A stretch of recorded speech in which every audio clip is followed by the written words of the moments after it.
of the stages of initiation. And at the top, those adepts known as the priesthood know this large letter G to represent Gnosticism. And it is an admission that they are indeed the recipients of the ancient Gnostic. They are Gnostics, and they are looking to attain the Gnosis, through which they will receive apotheosis. And they believe that they are the only ones in the world who possess truly mature minds, and thus are the only ones in the world capable of ruling the rest of us, whom they refer to as cattle. Cattle. Well, it's time to take a break, folks. Don't go away. I'll be right back after this very short pause. A most detailed account of what was said to be the 7 highest degrees of secret Egyptian initiation was first published in Germany in the 18th century. This strange and very exhaustive document combines many elements from the ancient mysteries. It seems to come from Greek sources, because many of the words used are Greek. And it could well be that we have here the modern beginnings of an attempted revival of ancient mysteries.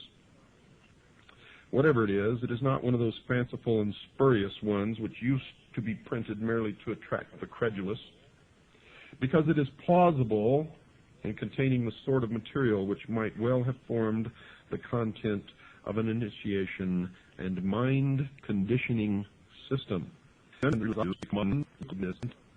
The earliest version known is in the form of an anonymous pamphlet, probably not intended for public sale, of 30-odd pages, printed in 1785. Right in that area of history is momentous occurrences. It was republished in a French translation 30 years later, purporting to be the ritual of the master degree in Freemasonry. And if you know anything about the master degree in Freemasonry, you will soon see that it certainly is exact in its descriptions. The French editor claims that it is a composite ritual derived from the works of some 15 Greek and Roman writers. This degree, we are told, was open to Egyptian kings and priests alone, and only those specially recommended by an initiate could enter it. The usual procedure was that the Pharaoh himself introduced the candidate to the priests. By them he was sent from Heliopolis, the city of the sun, and you'll never escape from the sun when you're studying the mysteries, to the Memphis priests. From there he went to Thebes. He was circumcised, forbidden to eat poultry or fish, and generally had to abstain from wine. He was put for several months in an underground cave and asked to write down his reflections. When he had done this, he was led to a passage supported by the pillars of Hermes, where he had to learn certain things which were inscribed thereon. As soon as he was word perfect, the Thesmorphus, or the introducer, came to him with a strong whip to keep the uninitiated or the profane at bay. He was blindfolded and his hands bound with cords. Now follows the procedure from the first degree of the select body. The candidate was led to the gate of men, where the introducer touched the shoulder of an apprentice, Portophorus, standing there on guard. He in turn knocked on the gate, which was opened. When the aspirant entered, he was questioned on various manners by the Hierophant, after which he was led around the Barantha in an artificial storm of wind, rain, thunder, and lightning. If he showed no sign of fear, Menes, the expounder, explained the laws of the Krata Rapoa, to which he had to agree. He was then taken in front of the Hierophant, made to kneel, and vowed fidelity with a sword point at his throat. As witness, he called upon the sun, moon, and stars. And where have you heard that before? His eyes were then unbandaged, and he was placed between 2 spare pillars called bateles, where lay a ladder of 7 steps, behind which were 8 doors of different metals of gradually increasing purity. The Hierophant, then addressing those present, as many Musai are children of the work of celestial investigation, exhorted them to govern their passions and fix their thoughts upon God.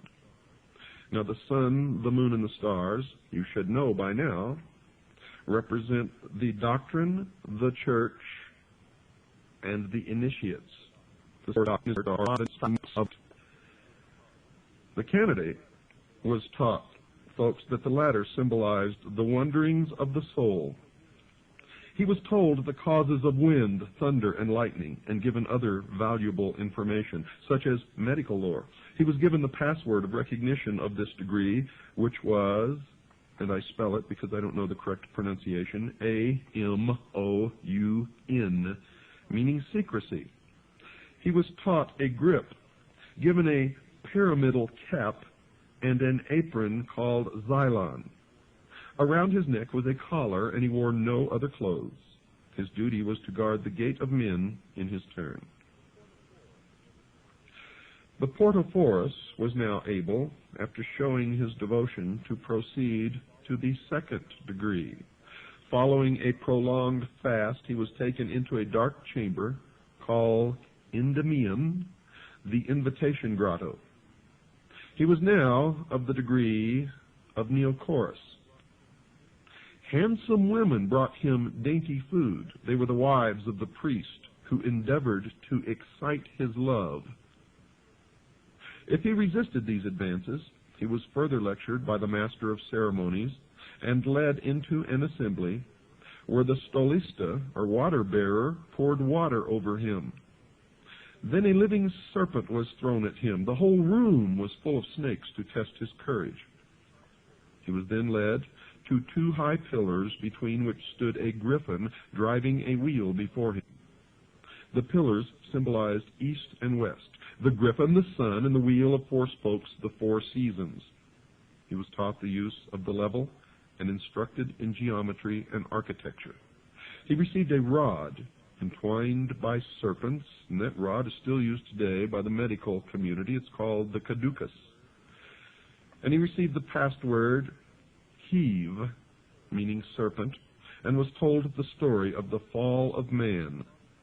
The sign consisted in crossing the arms over the chest, and his duty was to wash the pillars. Now, when the initiate was initiated into the 3rd degree, the member was given the title of Melanophorus.